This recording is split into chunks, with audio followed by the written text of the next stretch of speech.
প্রদর্শক ইসমাইল মির্জা বসুবার্তিতে আপনাদের সবাইকে স্বাগত জানাচ্ছি। সমসাময়িক প্রেক্ষাপটে কথা বলবার চেষ্টা করব। পুরো অনুষ্ঠান জুড়ে আমাদের সাথে অতিথি হিসেবে থাকছেন বাংলাদেশ উন্মুক্ত বিশ্ববিদ্যালয়ের সম্মানিত উপাচার্য বিশিষ্ট শিক্ষাবিদ অধ্যাপক ডক্টর মোহাম্মদ সিদ্দিকুর রহমান খান রয়েছেন আমাদের সাথে। আমাদের সাথে রয়েছেন আরেকজন বিশিষ্ট সাংবাদিক, রাজনৈতিক বিশ্লেষক, দৈনিক ইত্তেফাকের নির্বাহী সম্পাদক, সিনিয়র সাংবাদিক সালাউদ্দিন রয়েছেন আমাদের সাথে। আবার সিনিয়র বললেন। সিনিয়র তো বটেই, এখন তো আর বয়স লুকিয়ে রেখো লাভ নাই, সিনিয়র সাংবাদিক কি বলতে হচ্ছে। দর্শক, নিশ্চয়ই আমরা দেখতে পাচ্ছি যে আসলে রাজনীতি এবং সমসাময়িক প্রেক্ষাপট প্রতিদিনই কোনো না কোনো নতুন ঘটনার উদ্ভব হবে। সেই ঘটনা থেকেই কিন্তু আমরা আমাদের আলোচনার সূত্রপাত করবার চেষ্টা করি। গত কয়েকদিন যেটি আলোচনার মূল কেন্দ্রবিন্দুতে পরিণত হয়েছিল সেটি হচ্ছে এইচএসসি পরীক্ষাকে কেন্দ্র করে যেটা মিশ্র প্রতিক্রিয়া, সেই প্রতিক্রিয়া নিয়েই কিন্তু আমরা প্রথম আলোচনাটা শুরু করবার চেষ্টা করছি। আসলে আমরা দেখতে পাচ্ছি টালা বৃষ্টি, জলাবদ্ধতা, বন্যা পরিস্থিতি, সব প্রাকৃতিক দুর্যোগের মধ্য দিয়েই কিন্তু এইচএসসি পরীক্ষা শুরু হওয়ার কারণে যেটা মিশ্র প্রতিক্রিয়া হয়েছে, বেশ বৃষ্টি হয়েছে, শিক্ষার্থীদের পরীক্ষা কেন্দ্রে যেতে কষ্ট হয়েছে। কিন্তু এই পরীক্ষা বন্ধ করা, পরীক্ষা বন্ধ করতে না পারা, সব কিছু কিন্তু নিয়ে ভিন্ন ভিন্ন মত তৈরি হয়েছে। যেমন চট্টগ্রামের যে পরীক্ষা সেই অনির্দিষ্টকালের জন্য স্থগিত করা হয়েছে, ঢাকার পরীক্ষা অনির্দিষ্ট করার জন্য স্থগিত করা বা কিছু কিছু স্থগিত করা, এগুলো নিয়ে কিন্তু অভিভাবকদের মধ্যে নানা রকম মত দ্বিমত রয়েছে। কেউ মনে করছেন যে না, পরীক্ষা যদি বন্ধ হয় তাহলে তাদের পরবর্তীতে যে শিক্ষা কার্যক্রম আরও এক বছর পিছিয়ে যাবে, ভর্তি পরীক্ষা পিছিয়ে যাবে, সব কিছু মিলিয়ে কিন্তু নানা রকমভাবে প্রতিক্রিয়া রয়েছে।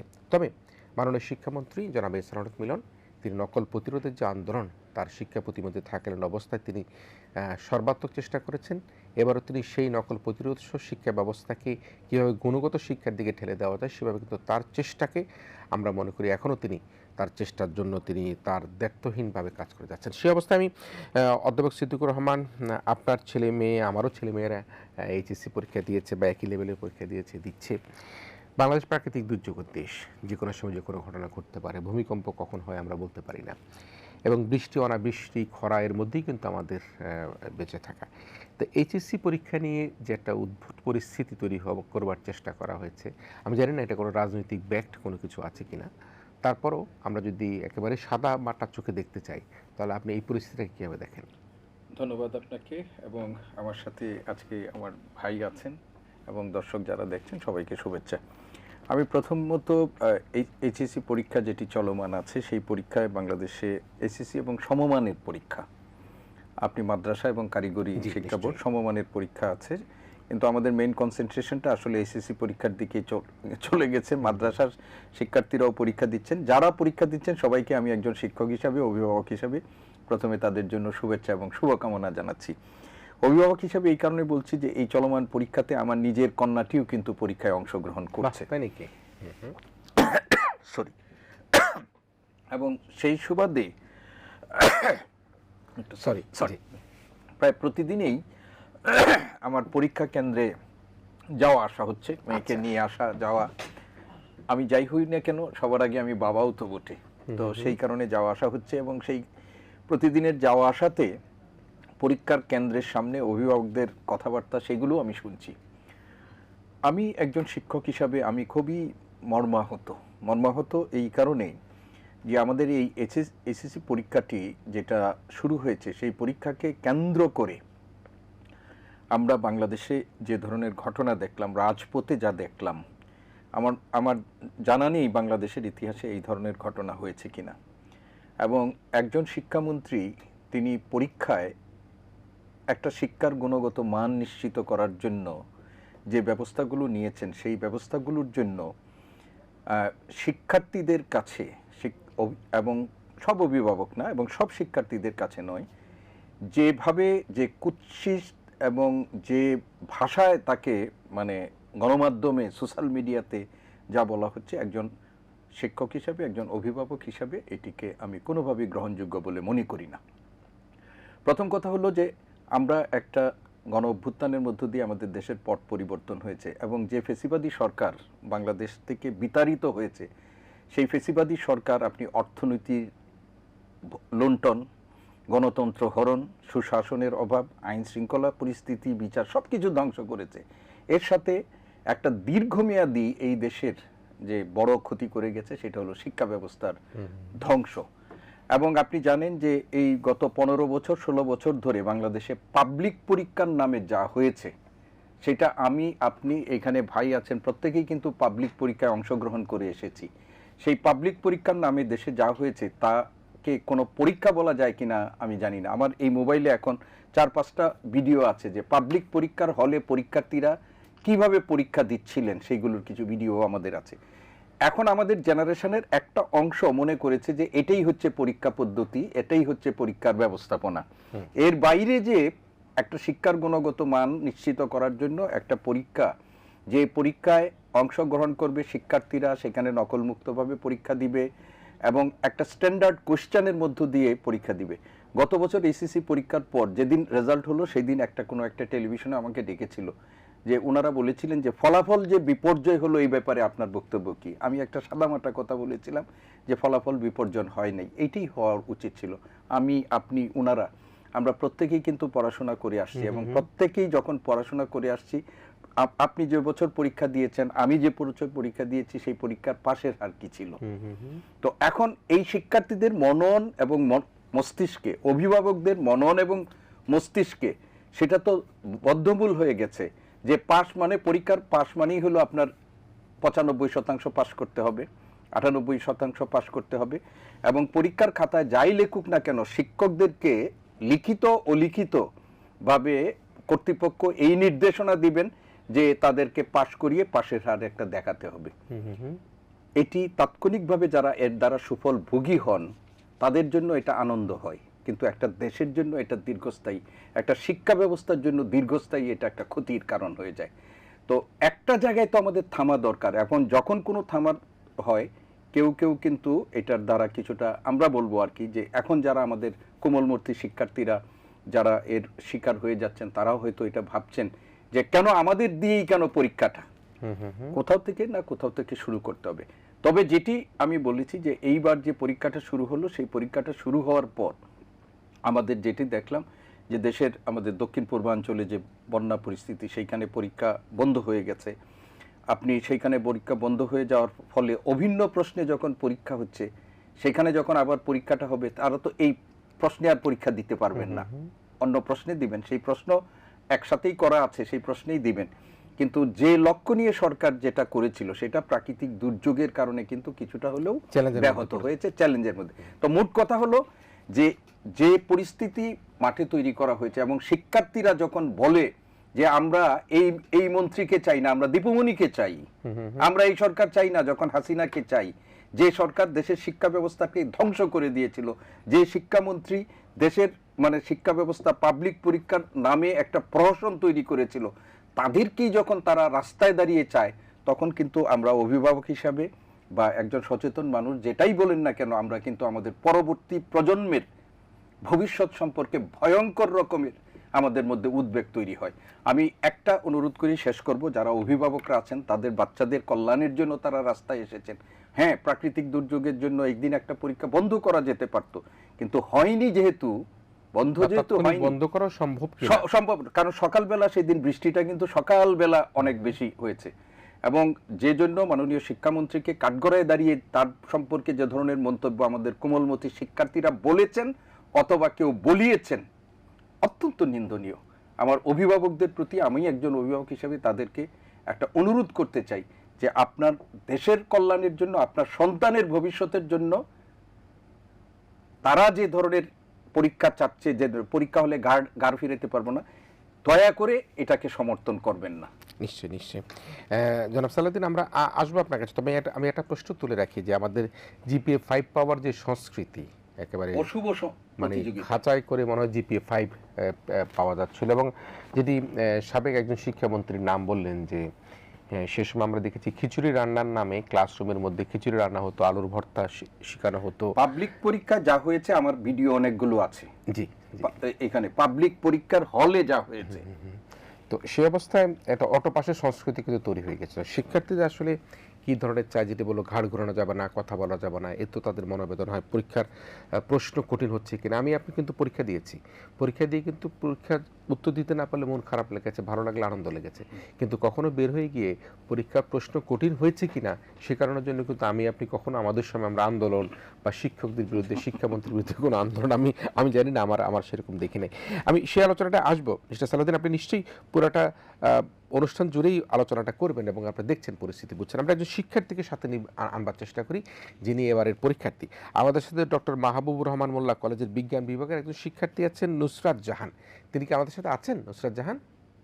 জি, জি, জি, জি আছি। নুসরাত, আপনি কেমন আছেন? জি, আলহামদুলিল্লাহ।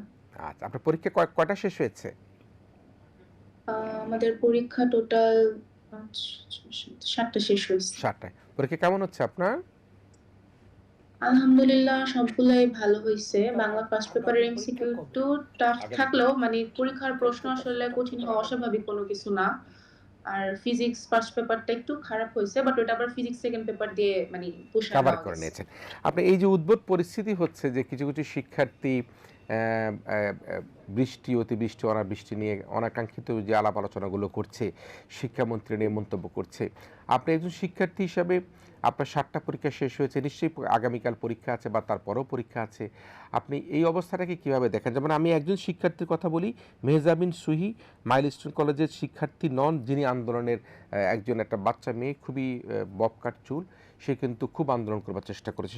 সেখান থেকে কিন্তু আমরা যতটুকু জেনেছি তিনি সেখান থেকে টিসি পেয়েছেন এবং সেই স্কুল কর্তৃপক্ষ, মাইলস্টোন কর্তৃপক্ষ কিন্তু এই বিষয়ে একটা জিডি করেছেন।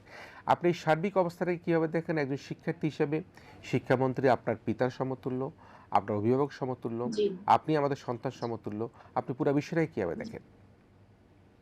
আচ্ছা, প্রথমত শিক্ষার্থী হিসেবে একজন শিক্ষামন্ত্রীকে নিয়ে এরকম কটূক্তি করা বা তাকে বাজে ভাষায় মন্তব্য করা তার ব্যাপারে এটাকে অবশ্যই নিরুৎসাহিত করি, আমিও করি। এটা কখনোই উচিত না। আর পরীক্ষার যে মানে আমাদের ঢাকায় যে অবস্থা ছিল, হয়তোবা একটা পরীক্ষা বন্ধ করা যেতে পারত।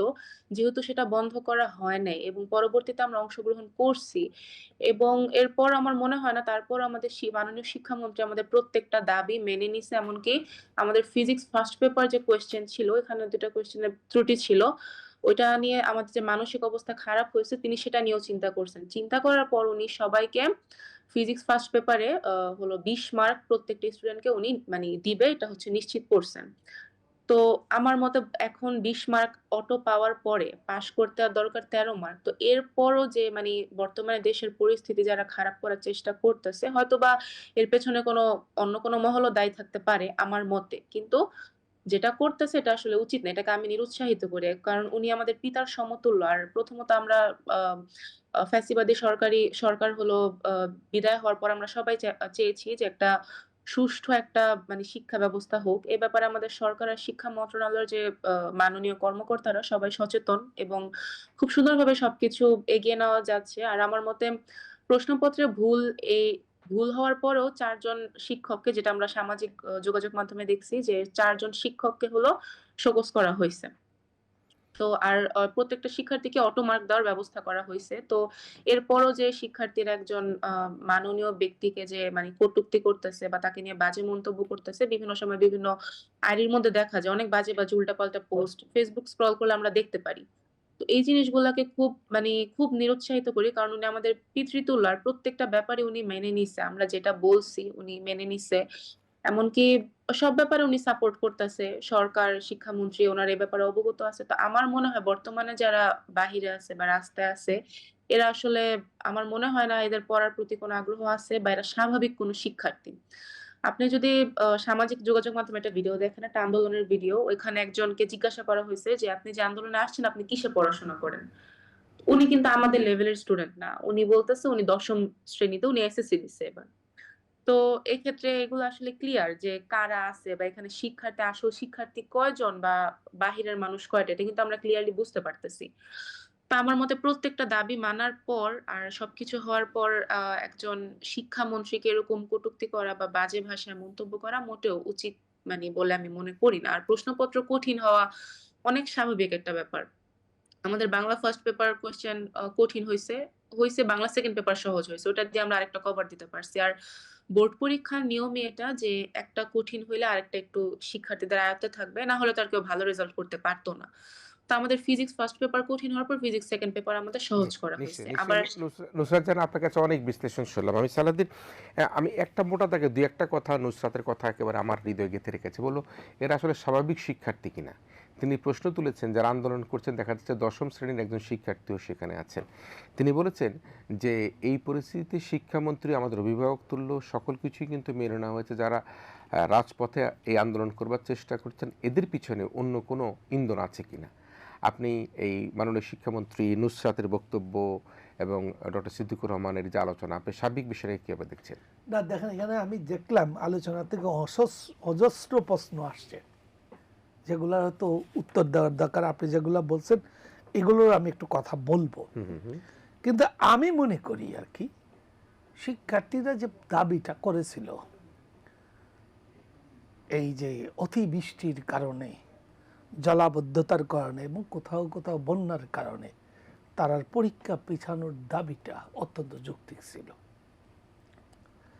এখন আমাদের শিক্ষা ব্যবস্থা বা এই পরীক্ষা নেওয়া, আমাদের এখানে মাননীয় উপাচার্য আছেন, এটা একটা কাঠামোর মধ্য দিয়ে চলে।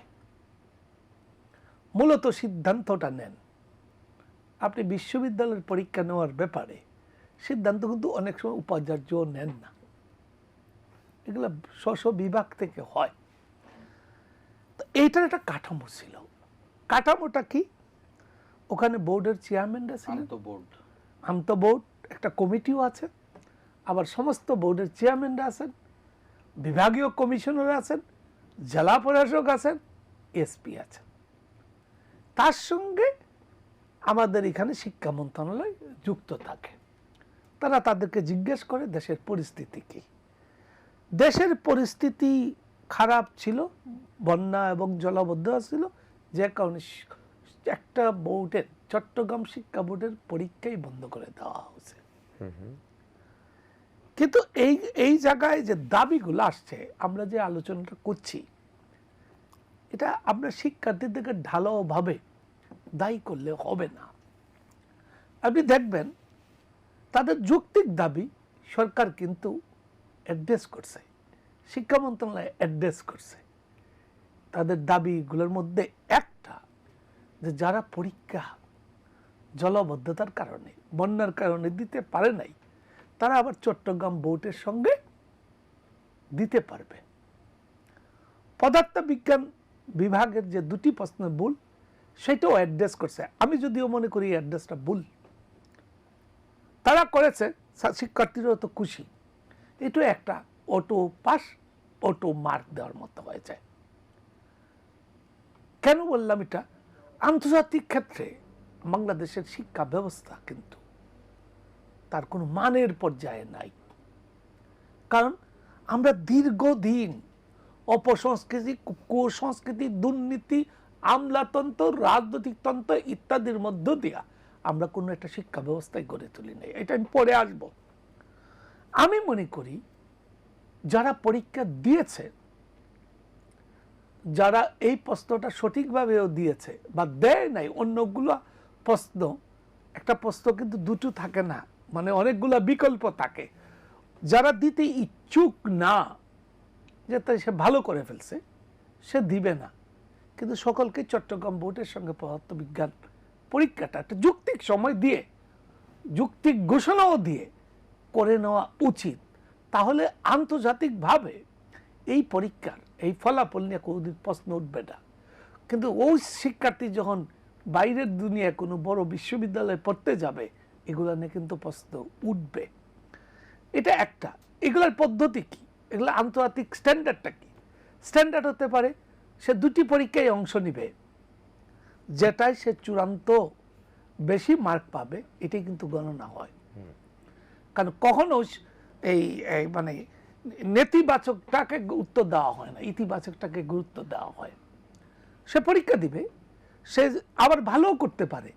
যেটাই সে ভালো মার্ক করছে, যদি আগেরটায় ভালো করে থাকে তাহলে সে এই মার্ক যুক্ত হবে, পরেরটা যদি ভালো করে তাহলে পরের মার্কটা যুক্ত হবে।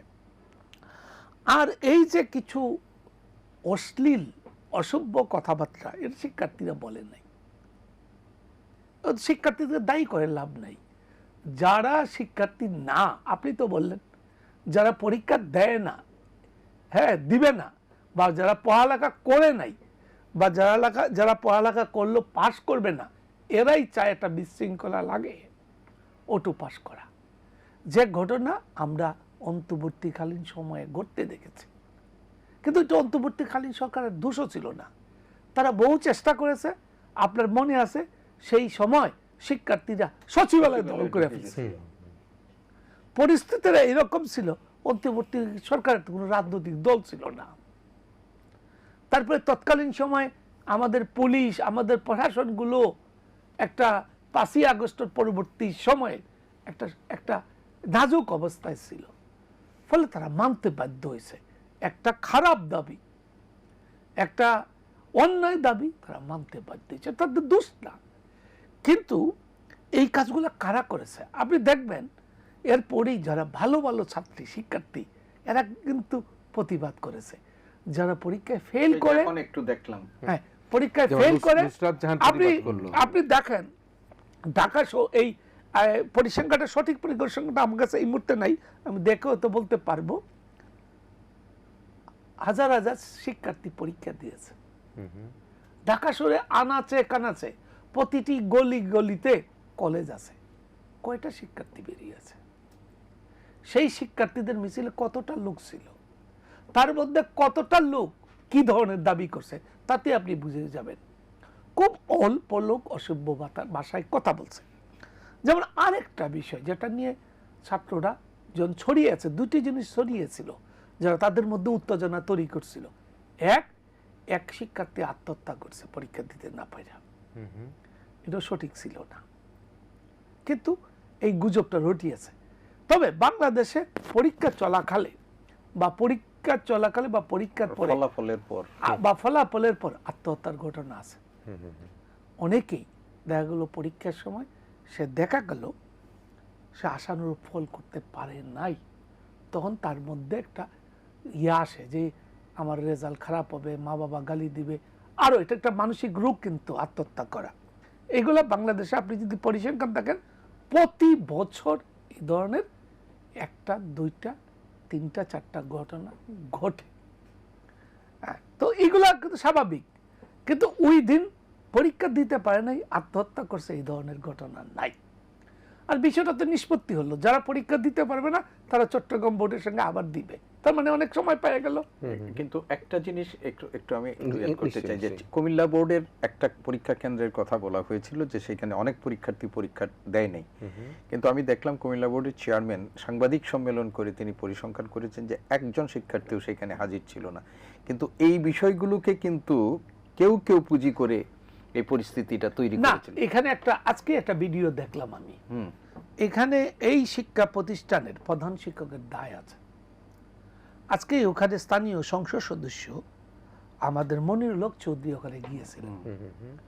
মনিরুল হক চৌধুরী ওনাকে জিজ্ঞেস করলেন, কে না জানে এই কলেজটায় সারা বছর পানি উঠে, সবচেয়ে নিম্ন এলাকা এবং পানি নিষ্কাশনের পদ্ধতি নাই, নালা নাই, কে না জানে? আপনিও জানেন, তাহলে এইখানে কেন্দ্র করলেন কেন? আপনার কি স্বার্থ ছিল? 2, যদি করলেন তাহলে ব্যবস্থা নিলেন না কেন? কেন প্রধানমন্ত্রী, আপনি জানেন প্রধানমন্ত্রী কুমিল্লা সিটি কর্পোরেশনের মেয়রকে ফোন করেছেন বরিশাল থেকে, ফোন করে বলেছেন, বরিশাল বা ওদিনই বরিশালই ছিলেন, ফোন করে বলেছেন যে আপনি শিক্ষার্থীদের যাতে নির্বিঘ্নে যেতে পারে তার ব্যবস্থা করেন। শিক্ষামন্ত্রীও করেছেন, হয়তো আমি জানি না, কিন্তু প্রধানমন্ত্রী করেছেন এটা আমি জানিছি। তাহলে আপনি বোঝেন রাষ্ট্রের প্রধানও গুরুত্ব দিচ্ছে। আর স্যার যেটা বললেন যে কয়েকজনের মুখে শেখ হাসিনা বা দীপুমণিকে চাই, কয়েকজন তো চাই, কয়েকজন দেওয়া মানে শিক্ষার্থীরা চায় এটা না, আর শেখ হাসিনাকে চায় বা দীপুমণিকে চায় ইস্যু কিন্তু সেটা না। শিক্ষার্থীরা তারা অত্যন্ত তরুণ, এরা কিছু বিভ্রান্ত হতে পারে, ওদের আবেগে লাগতে পারে যে আমাদেরকে মাননীয় শিক্ষামন্ত্রী বলছেন ফার্মের মুরগি, আসলে তো বলছে তার মেয়েকে। খেয়াল করেন যে আমার মেয়ে একটা ফার্মের মুরগি, তোমরা ফার্মের মুরগি, তোমরা বৃষ্টিতে, ওই দিন আমার মেয়ে বৃষ্টিতে ভিজছে, সে তার জ্বরে উঠে গেছে। এবং এটা কাকে বলতেছে জানেন? একজন শিক্ষার্থী, সে পরীক্ষা দিবে, তার সঙ্গে শিক্ষামন্ত্রী 10 মিনিট কথা বলছে। আপনি চিন্তা করেন একটা শিক্ষামন্ত্রী তার সঙ্গে 10 মিনিট কথা বলে শেষ পর্যন্ত সে তাকে বুঝিয়ে বলতেছে তোমার মাকে বলো 1 কাপ কফি দিতে, তুমি কফি খেয়ে পড়তে বসো, আর তোমার অসুবিধা যেগুলো হবে আমাকে বলবা, আর তোমাদের সব অসুবিধা দূর করে দেব। তারপরে যে আন্দোলন, তার দাবিটা পদত্যাগ, এই পদত্যাগ দাবি হচ্ছে রাজনৈতিক। আপনি খেয়াল করবেন জুলাইয়ের গণ অভ্যুত্থান যখন আপনার কোটা বিরোধী আন্দোলন, সেটা কোটা বিরোধী আন্দোলন ছিল, এটা এক দফা কেন কখন গেল, পদত্যাগ কখন গেল? শত শত শিক্ষার্থী যখন নিহত হলো, সাধারণ মানুষ যখন নিহত হইল, তখন আর ওই দাবি ওই জায়গায় থাকে নাই। ওখানে কি এই ঘটনা ঘটেছে? কোন জায়গায় কোনো একটা বিশৃঙ্খলা হয়েছে? কোথাও তো পুলিশ কার গায়ে হাত দেয় নাই। বরং আমি দেখেছি 2-4 জায়গায় পুলিশও আক্রান্ত হয়েছে। খুব মজার মজার ভিডিও দেখেছি, এক ছাত্রী এক পুলিশের মাথা থেকে টুপি খুলে নিয়ে গেছে। এগুলা যাই হোক, আমাদের এটা মজাও লাগছে। কিন্তু আমি মনে করি সরকারেরও বোধোদয় জাগ্রত থাকা উচিত। শিক্ষার্থীরা কিন্তু অনেক সচেতন। এরা জুলাই গণ অভ্যুত্থানের নাম ছিল, এরা ব্যাট বিরোধী আন্দোলনের নাম ছিল, এরা নিরাপদ সড়কের দাবিতে নাম ছিল। এরা কিন্তু ইয়ে না, বদিন না, বোকা না, এরা অনেক কিছু জানে। আপনি তাদেরকে জেনজি বলেন, যাই বলেন, আপনি এই জুলাইয়ের গণ অভ্যুত্থানের সময় ওরা কিন্তু মোবাইল নিয়ে কেউ মোবাইলের দিকেও তাকায় নাই, দেশের দিকে তাকাইছে। ফলে এই শিক্ষার্থীদেরকে গুরুত্ব দিতে হবে। এরা ভুল বুঝতে পারে, ওদের প্রতি কঠোর হওয়া যাবে না। এখন আরো অনেকগুলা বিষয় আছে, আমি হয়তো আপনি বিরতি যাওয়ার পরে স্যারকে সময় দেন অথবা বিরতিতে যাই। জি জি, প্রিয় দর্শক, ইস্পানী মির্জাপুর শুভরাত্রিতে আমরা আসলে এই এইচএসসি পরীক্ষার যে ঘটনাবহুল নানা রকম আলোচনা, সেগুলো নিয়ে কথা বলছিলাম। অতিথি হিসেবে রয়েছেন বাংলাদেশ মুক্ত বিশ্ববিদ্যালয়ের উপাচার্য অধ্যাপক ডক্টর মোহাম্মদ সিদ্দিকুর রহমান খান, রয়েছেন রাজনৈতিক বিশ্লেষক দৈনিক ইত্তেফাকের নির্বাহী সম্পাদক সিনিয়র সাংবাদিক সালাউদ্দিন, এবং অনলাইনে আমাদের সাথে কিছুদিন আগে কথা বলেছেন ডক্টর মাহবুবুর রহমান মোল্লা কলেজের বিজ্ঞান বিভাগের শিক্ষার্থী, যিনি এবার এইচএসসি পরীক্ষা দিচ্ছেন, নুসরাত জাহান, এবং আবারও যুক্ত হবেন আমাদের সাথে ইস্পানী গার্লস কলেজের মানবিক বিভাগ শিক্ষার্থী মেহরুন্নেসা মিম। প্রিয় দর্শক, ইস্পানী মির্জাপুর শুভরাত্রিতে আমরা ছোট্ট বিরতি নিচ্ছি।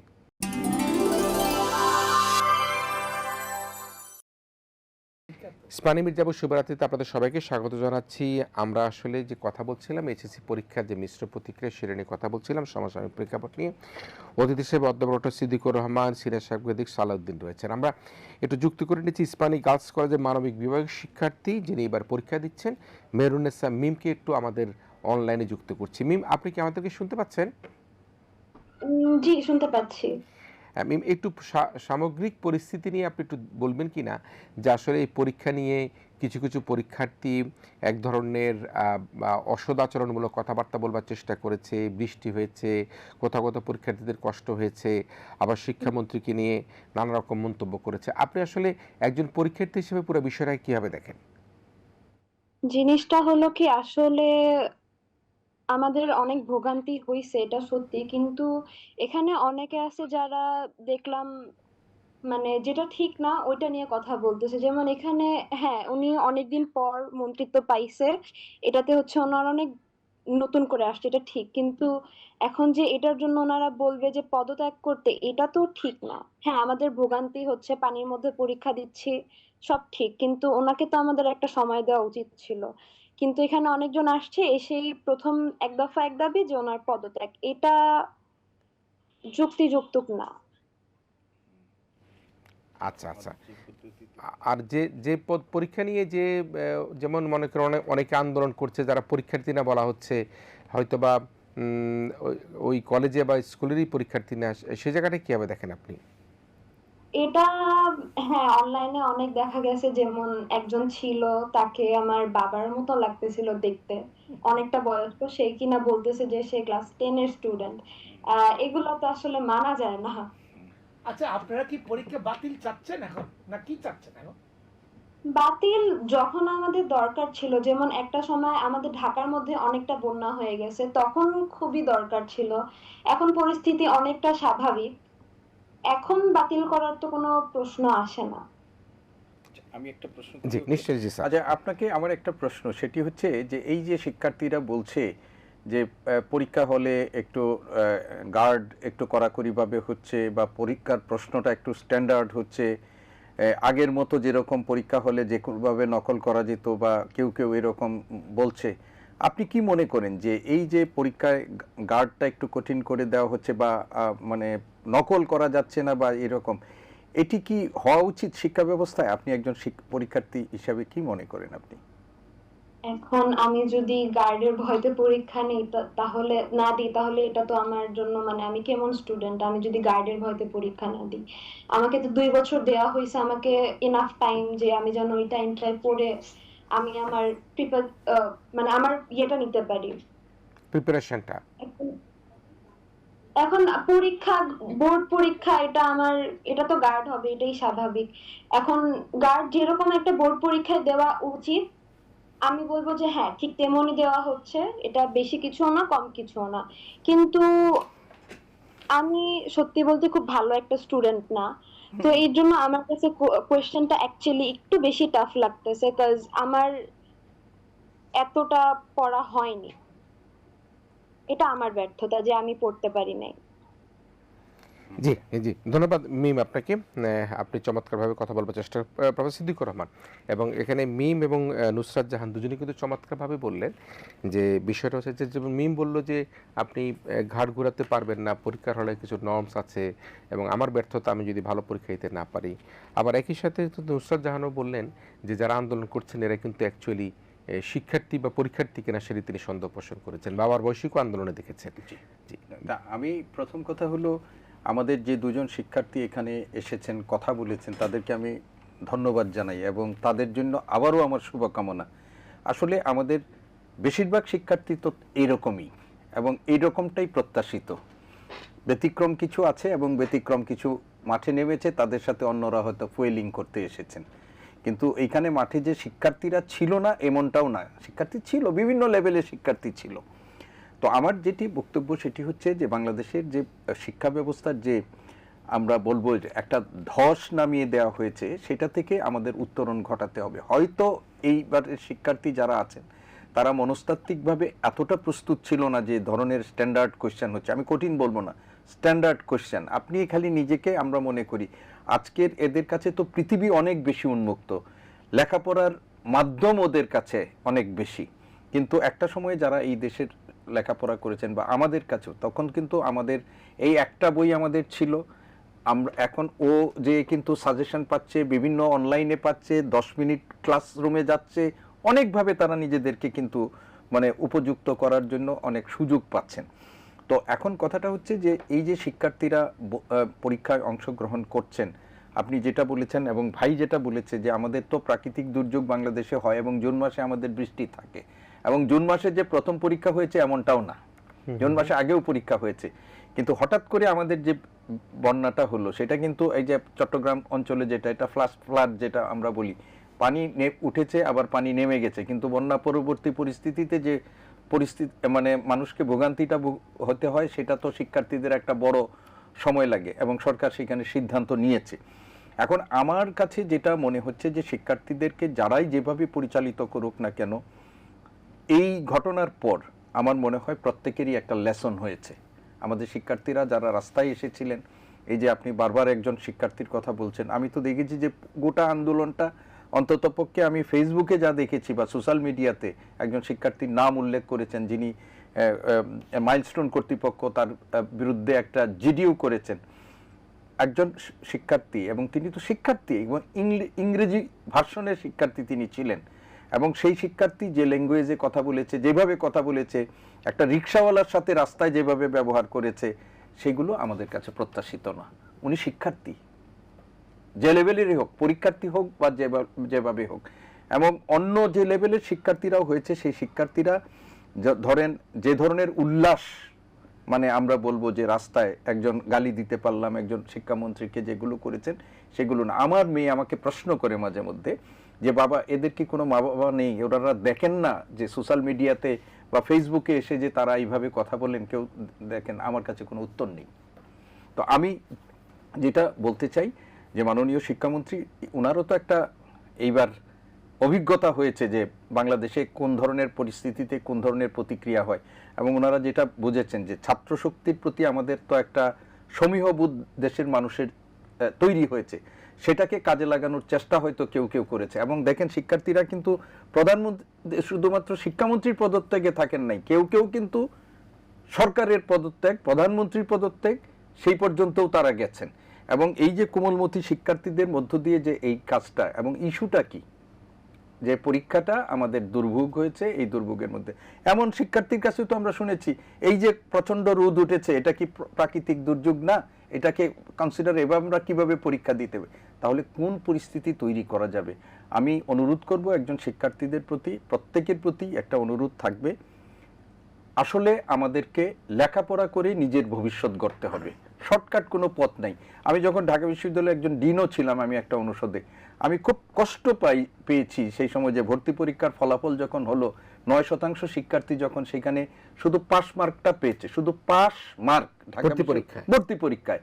তো আপনি জিপিএ তো একটা বিরাট সংখ্যক পরীক্ষার্থী ছিল, আমি ডিন হিসাবে পরীক্ষা নিয়েছি 1,26,000 পরীক্ষার্থী ছিল, সেখানে আপনি 9% শিক্ষার্থী পাস মার্ক পেয়েছে। আপনি কম্পিটিশন যাওয়া হলো পরের কথা, পাস মার্ক ঢাকা বিশ্ববিদ্যালয়ের মতো জায়গায় আপনি সায়েন্সের গুরুত্বপূর্ণ বিভাগগুলোতে কোয়ালিফাইড শিক্ষার্থী আমরা পাচ্ছি না।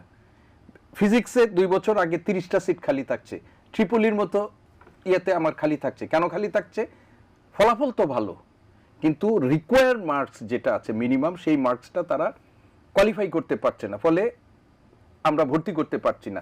যেখানে দেশের লক্ষ লক্ষ শিক্ষার্থী ভর্তি যুদ্ধে অংশগ্রহণ হচ্ছে, সেখানে যোগ্যতম শিক্ষার্থীর অভাবে ঢাকা বিশ্ববিদ্যালয়ের মতো বিশ্ববিদ্যালয়ে আপনি ভর্তি করার সময় 300-400 আসন খালি থেকে যাচ্ছে।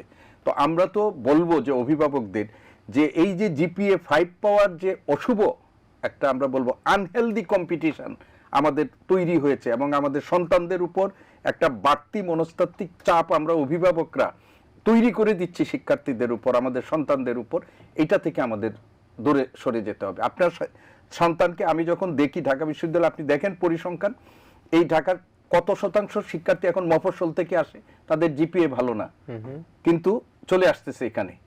তো আমার মূল কথাটা হচ্ছে যে আপনি জিপিএর পিছনে দৌড়ার থেকে আপনার সন্তান, আমার শিক্ষার্থী যেন তার বেসিকটা যেন সে ভালো করতে পারে, এবং পাবলিক পরীক্ষায় মানে অংশগ্রহণের জন্য সে যেন নিজেকে প্রস্তুত করতে পারে। এবং এটা সারা বছরে শিক্ষার্থীরা বলছে এক পরীক্ষার থেকে আরেক পরীক্ষার মধ্যে আমাদের গ্যাপ দেওয়া হচ্ছে একদিন, সকালে বাংলা পরীক্ষা, বিকালে Bangla first paper second paper, এটা ছিল আমাদের বাংলাদেশের ঐতিহ্য।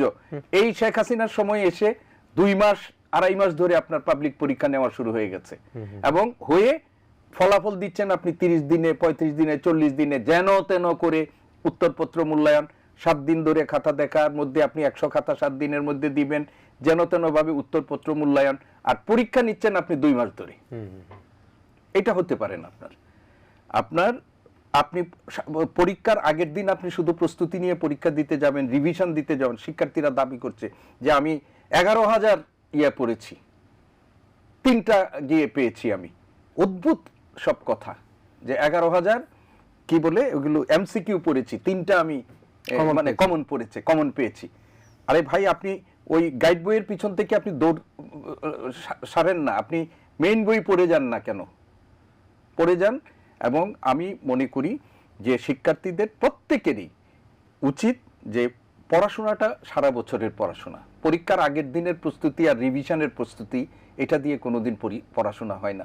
আর সরকারের কাছেও আমার একটা ইয়া থাকবে, এই যে অদ্ভুত কথা আপনি বলছেন, যে আমি শুনছি অভিভাবকরা বলছে একদিন ছাত্ররা নেমে রাস্তায় হয়েছে, পরের দিন প্রশ্ন সহজ হয়ে গেছে। প্রশ্ন কি প্রতিদিন করে? আপনাদের এটা বুঝতে হবে, প্রশ্ন কতদিন আগে। আর শিক্ষামন্ত্রী প্রশ্ন করে, প্রশ্ন করি আমার মতো শিক্ষকরা, আরেকজনের শিক্ষকরা, শিক্ষামন্ত্রী কোনোদিন প্রশ্ন দেখার সুযোগ আছে? আইনত নিষিদ্ধ না, দেখতেই পারবেন না আপনি, না দেখার কোনো সুযোগ আছে? প্রত্যেকটা অভিভাবক শিক্ষার্থীদেরকে বলে দিচ্ছেন যে এই মিলন এক কথা, তো মিলন ছাড়া তো কোনো কথা নাই। উনি প্রশ্ন করেছেন, প্রত্যেকটা কথাটা হলো আপনার মিলন সাহেব প্রশ্ন করেছে যে শিক্ষকের কাছে তারা পড়েছেন, মডারেশন করেছেন যে শিক্ষকের কাছে তারা পড়েছেন, এবং এই যে সরকার 4 মাস হয়েছে, এই প্রশ্ন অন্তত পক্ষে 6 মাস আগে মডারেশন হয়, তারপরে ইয়ার মধ্যে আসে, প্রক্রিয়ার মধ্য দিয়ে আসে। হয়তো আমাদের মাননীয় শিক্ষামন্ত্রী কিছু কিছু কথা বলেছেন শিক্ষার্থীরা যে আর নকল চলবে না, পড়াশোনা করতে হবে, পড়াশোনা, এইটাও ট্রল করে, এটা দেশের নৈতিকভাবে আমরা কতটুকু বিপর্যস্ত অবস্থা হয়েছে এইটাও একটা ট্রল। একজন শিক্ষামন্ত্রী নৈতিক জায়গা থেকে সে বলবে যে নকল চলবে না, পড়াশোনা করে তোমাকে পাশ করতে হবে। একজন শিক্ষামন্ত্রী এটা বলা তার নৈতিক দায়িত্ব, শিক্ষার্থীদেরকে আগেই ওয়ার্ন করা। সে কারণে শিক্ষামন্ত্রী যতই ট্রল হোক না কেন, আসলে তাকে দায়িত্ব থেকে বিচ্যুতি করা যাবে না, তিনি বলেছেন। এবং ট্রলকে তিনি ভয় পান না, এবং একটা নৈতিক কোনো দায়িত্ববোধ থেকে কথা বললে ট্রল হলেও কিন্তু সেই ট্রলে একজন লোক যদি পক্ষে থাকে তাহলে তাকে সেই নৈতিক জায়গায় অবস্থান করতে হবে। নিশ্চয়ই আমরা শিক্ষামন্ত্রীকে বলবো, আপনি নিরাশ হবার কোনো কারণ নেই। আপনার সাথে অভিভাবক, ছাত্র যারা, শিক্ষার্থী যারা, প্রত্যেকে আপনার সাথে আছেন। তবে শিক্ষার্থীদের দুঃখবোধ, নানা কষ্ট তার মধ্যে, সেটাও তাদেরকে বুঝতে হবে। আমি মিস্টার সালাউদ্দিন একটা ছোট্ট বিরতি নেই, কারণ পুরো সময়টা আপনাকে দিতে চাই। অনুরোধ করব শিক্ষার্থীদের ছেড়ে দিয়েছি আমরা, শিক্ষার্থীদের দুজন শিক্ষার্থী যারা রয়েছেন, আপনারা যারা আছেন এখনো দেখতে পাচ্ছি, ওনাদেরকে একটু নুসরাত জাহান এবং মেহরুন্নেসা, আপনাদেরকে ধন্যবাদ জানাচ্ছি। কালকের পরীক্ষা আপনাদের ভালো হোক। এর ফাঁকে আমরা একটা ছোট্ট, কালকে নাও থাকতে পারে, অনেকে আছে, যাদের আছে, কালকে সায়েন্সের থাকবে, কেমিস্ট্রি আছে কালকে, যাদের কালকে পরীক্ষা আছে, যাদের পরীক্ষাটা ভালো হোক। দুজনকে ধন্যবাদ জানাচ্ছি। আমরা ইসমানী মির্জাপুর শুভরাত্রির শেষ বিরতির পর অল্প কিছুক্ষণের মধ্যে ফিরে আসছি।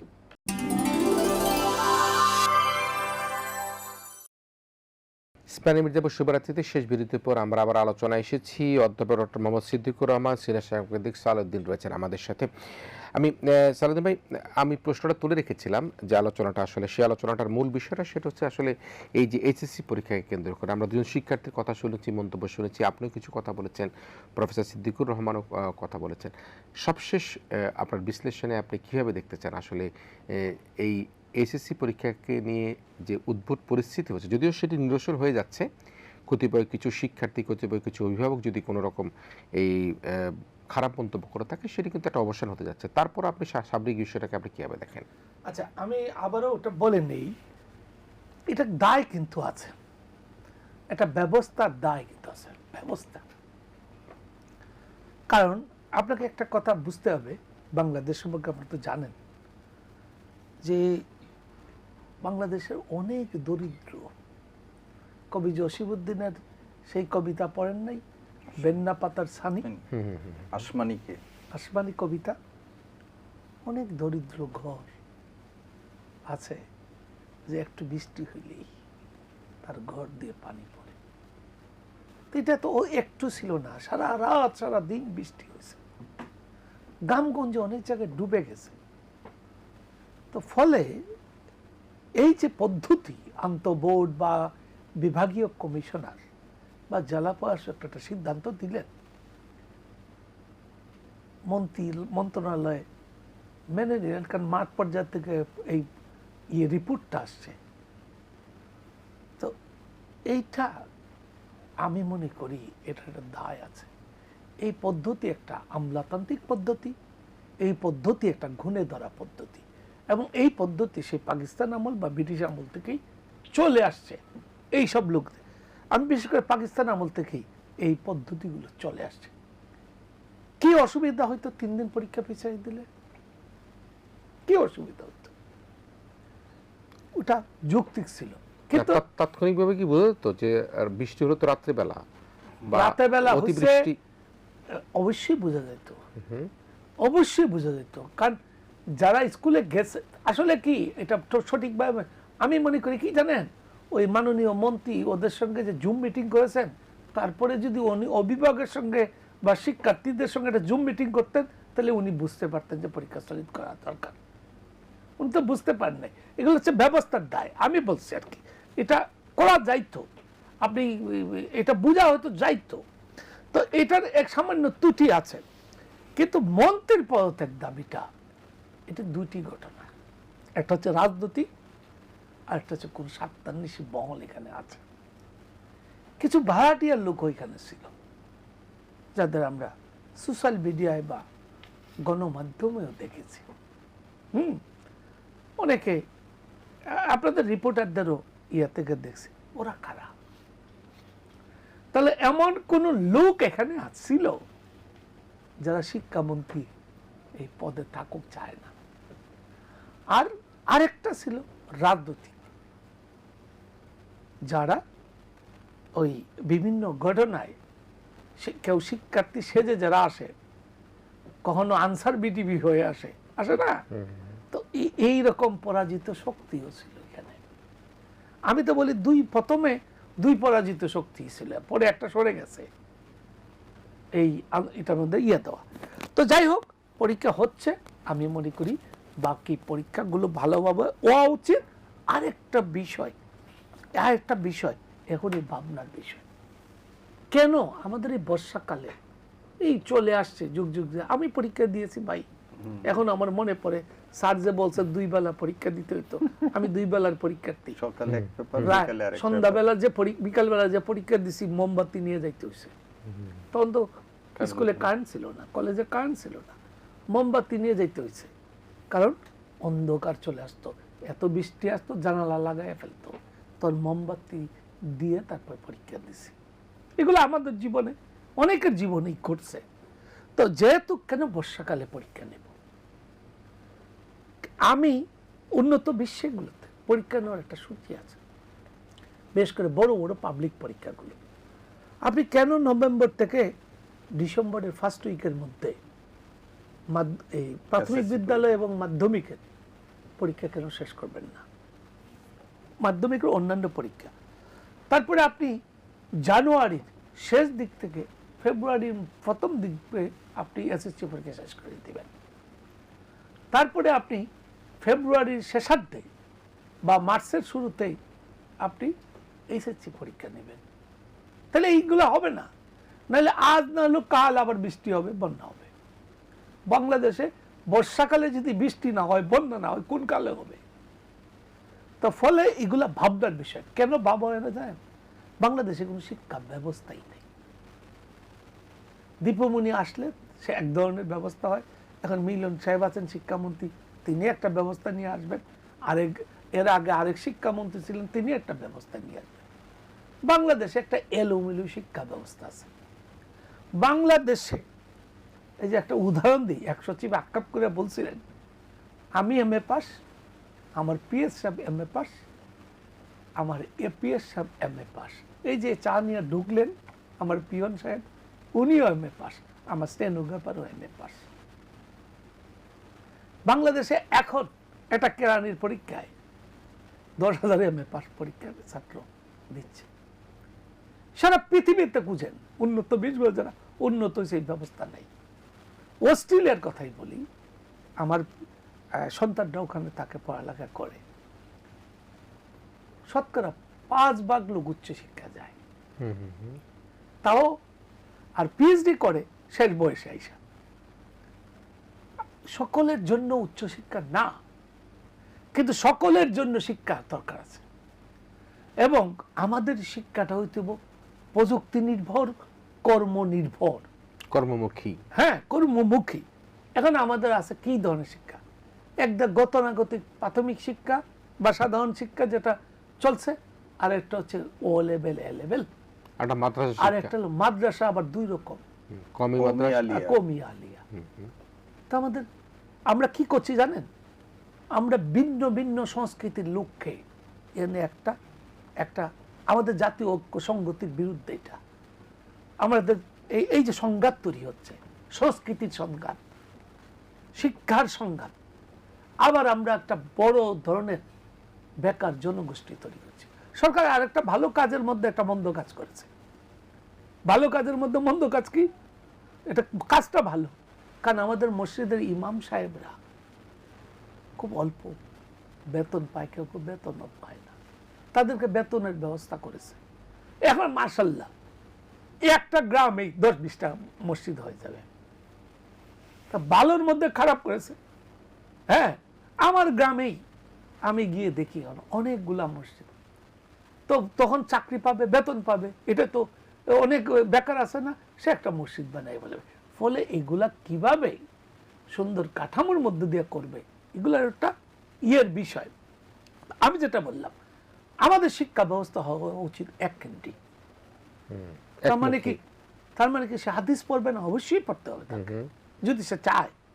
সে কি কোরআন পড়বে না? অবশ্যই পড়তে হবে সে যদি চায়। আবার একটা স্কুল থাকবে, একটা স্কুল মানে একটা উপজেলায় হয়তো 20টা একই ধরনের স্কুল থাকবে, প্রয়োজনে 50টা থাকবে, ওখানে হাদিসে পড়বে। ওই মাদ্রাসার যে শিক্ষক ওখানে হাদিস পড়ায়, কোরআন পড়ায়, সে ওই স্কুলে পড়াবে। ওখানে বাংলাও থাকবে, ইংরেজিও থাকবে, হ্যাঁ, তথ্য প্রযুক্তি বিজ্ঞানও থাকবে, যে যে কিন্তু কিছু জিনিস কমন থাকবে, ইংরেজি, বাংলা এবং ম্যাথমেটিক্স। বাকিরা কেউ সায়েন্স পড়বে, কেউ আর্টস পড়বে, কেউ ইসলামী শিক্ষা নিবে, কিন্তু কয়েকটা শিক্ষা সে শিখবে। আর একটা কি করতে হয় জানেন? জীবনমুখী শিক্ষা। এই যে আমরা ট্রাফিক আইন কেউ জানি না, আপনি হাই স্কুলে ট্রাফিক আইন ঢুকাই দেন, আপনি খাদ্য নিরাপত্তা, এগুলো অনেক কিছু জীবনমুখী শিক্ষা আছে, এগুলা ঢুকাবেন। আমরা কি পড়ি যে পানিপথের যুদ্ধ কত সালে হয়েছিল, প্রথম যুদ্ধ কত সালে, দ্বিতীয় যুদ্ধ কত সালে, এগুলো শিখবে। জি, স্যার মাননীয় উপজাতি ইসলামী ইতিহাসের ছাত্র, এগুলো শিখবে। ইতিহাস জানতে হবে। কতগুলো লোক পড়বে? বাংলাদেশে লাখ লাখ লোক ইতিহাস পড়ে কলেজে, লাখ লাখ লোক পড়ে রাষ্ট্রবিজ্ঞান পড়ে। কেন এত লোক রাষ্ট্রবিজ্ঞান, ইতিহাস পড়ার দরকার নেই। আসল পড়ালেখা আমাদের দেশে শিক্ষা ব্যবস্থা নাই। কেন নাই আরেকটা বলে দেই, এটা কেউ ভয়ে হাত দেয় না। হাত দিলে যদি আবার গদি নড়ে যায়। আপনার মজিদ খানের শিক্ষানীতি, কুদরতি গোদা শিক্ষানীতি, হাত দিছে, গদি পড়ে গেছে। তো এই হলো আমাদের দেশের শিক্ষা নিয়ে একটা দুরবস্থার মধ্যে আমরা আছি। তো আমরা মনে করি এইবারে একটা সুযোগ আসছে, জি, মহান সুযোগ। এই সংসদে সবাই জুলাইয়ের বেনিফিশিয়ারি। এই রাজনীতির ময়দানে যারা আছেন সবাই ফ্যাসিবাদের বিরুদ্ধে লড়াই করছে। আপনারা বসেন, বসে একটা একমুখী, কর্মমুখী, বিজ্ঞানমুখী, ধর্মমুখী একটা শিক্ষা ব্যবস্থা গড়ে তোলে। নিশ্চয়ই একেবারে শেষ সময় 10 সেকেন্ডে স্যার একটু যদি কিছু বলেন। জি না, আমি ওনার কথাগুলো খুব মনোযোগ দিয়ে শুনছিলাম। শিক্ষা ব্যবস্থার তো একটা আমূল পরিবর্তন আমাদের দরকার। হ্যাঁ, তো এটাতে কোনো সংশয় নেই। উনি যে কথা বলেছেন এটাও আমি একমত যে আমাদের দেশে এখন কর্মমুখী শিক্ষা দরকার। কিন্তু শিক্ষা কেবলমাত্র কর্মের জন্যই না, শিক্ষার তো আরও অনেক আছে। ফলে আপনি অনেক ভোকেশনাল ইনস্টিটিউট তৈরি করতে পারেন দেশে। অনেক ভোকেশনাল ইনস্টিটিউট যে কাজের জন্য অল্প পড়াশোনা করে সে কাজ করবে। এটা পৃথিবীর অনেক দেশে আছে, কিন্তু পৃথিবীর কোনো দেশেই বিশ্ববিদ্যালয় বন্ধ হয়ে যায় নাই। আর বিশ্ববিদ্যালয় শুধুমাত্র কর্মসৃজনের জন্যই পড়াশোনা করায় না, মানুষ হওয়ার জন্য বিশ্ববিদ্যালয়ে পড়ায়। ফিলোসফি পড়বেন না, আপনি কোনোদিন একজন ভালো ইঞ্জিনিয়ার হবেন না। আপনি ইঞ্জিনিয়ারিংয়েরও একটা ফিলোসফি আছে, আপনাকে পড়তে হবে। আপনি দেশের ইতিহাস পড়বেন না, আপনি শুধুমাত্র ওই এখন হচ্ছে না, এখন কিন্তু আপনার শিক্ষার আবার 5, আমরা যে 4th ইন্ডাস্ট্রিয়াল রেভলিউশনে 5-এ যাচ্ছি। 5 হলো আপনার আপনার যন্ত্রের সাথে আপনার মানুষের সৃজনশীলতার সমন্বয়। যন্ত্রের উপর পরীক্ষা নিরীক্ষা করে আমরা কিন্তু এখন আবার ওই মানুষের কাছেই যাচ্ছি। তার ফলে একটা এক কথা দিয়ে আপনি শিক্ষার ব্যবস্থা নিয়ে শেষ সিদ্ধান্ত টানতে পারবেন না, চিন্তা করতে হবে। এবং বাংলাদেশের শিক্ষা ব্যবস্থার একটা আমূল সংস্কার দরকার। এবং আপনি আমাদের প্রধানমন্ত্রী বলেছেন লার্নিং উইথ হ্যাপিনেস। জি জি, বিশ্বব্যাপী তো পরীক্ষার এই দখল থেকেও শিক্ষার্থীদেরকে রেহাই দিতে হবে। নিশ্চয়ই আমরা লার্নিং উইথ হ্যাপিনেসের দিকে যেতে চাই। পরীক্ষার্থীরা যারা এইচএসসি পরীক্ষার্থীকে, শিশুদেরকে আমি মাননীয় শিক্ষামন্ত্রীর প্রতি অনুরোধ করব, এই শিশুদেরকে ভর্তি পরীক্ষার মধ্যে ফেলায়েন না। জি জি, লার্নিং উইথ হ্যাপিনেস যেটা, সেই কথা দিয়ে শেষ করতে চাই। এবং আমরা যারা এইচএসসি পরীক্ষা দিচ্ছে তাদের জন্য শুভকামনা থাকলো। এবং যারা পরীক্ষা দিতে পারেনি, নিশ্চয়ই শিক্ষামন্ত্রী সরকারের পক্ষ থেকে চট্টগ্রাম বোর্ডের সাথে যখন পরীক্ষা দিতে হবে সেই সময় পরীক্ষা দিতে পারবে। এবং জনাব সালাউদ্দিন যেটি বললেন, যে নম্বরটি তার বেশি হবে, দুবার পরীক্ষা দিলেও সেই নম্বরটি গ্রহণযোগ্য করা হবে। সুতরাং এখানে আতঙ্কিত হওয়া বা এই বিষয় নিয়ে আর কোনো প্রতিক্রিয়া তৈরি না করে আমরা ক্লাসরুমে গিয়ে, আমরা বাসায় গিয়ে ভালো করে পড়াশোনা করে সকল কিছুকে মোকাবেলা করে আমরা ভালো ফলাফল করব, ভালো শিক্ষার্থী হব, ভালো মানুষ হব, এই প্রত্যাশা রেখে আমরা আমাদের আজকের ইস্পানি মির্জা বসুবরাত এখানে শেষ করছি। ধন্যবাদ জানাই বাংলাদেশ উন্মুক্ত বিশ্ববিদ্যালয়ের সম্মানিত উপাচার্য বিশিষ্ট শিক্ষাবিদ অধ্যাপক ডক্টর মোহাম্মদ সিদ্দিকুর রহমান খানকে। ধন্যবাদ জানাই রাজনৈতিক বিশ্লেষক দৈনিক ইত্তেফাকের নির্বাহী সম্পাদক সিনিয়র সাংবাদিক সালাউদ্দিনকে। প্রিয় দর্শক, আপনারা ভালো থাকবেন, সবাই মিলেমিশে ভালো থাকবেন।